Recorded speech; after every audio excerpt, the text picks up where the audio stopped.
Body के बनावट कर बहुते नु हॉट बा, जेकर भेटाई ओकर खुला किस्मत बा।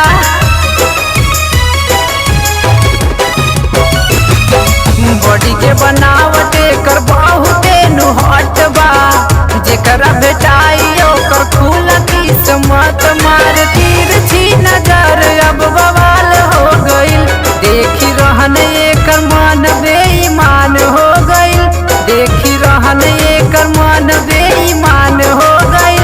हमर माल ही पतर की सयान हो गइल, देखी रहन एकर मन बेईमान हो गइल। हमर जान गोरहर की सयान हो गइल।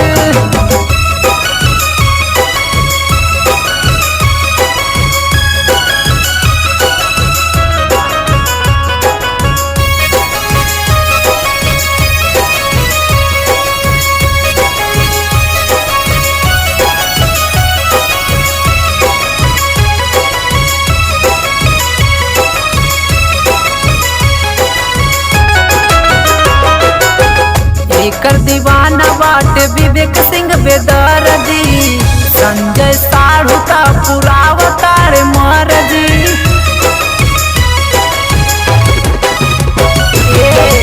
एकर दीवाना बाटे विवेक सिंह बेदर्दी, भरत भू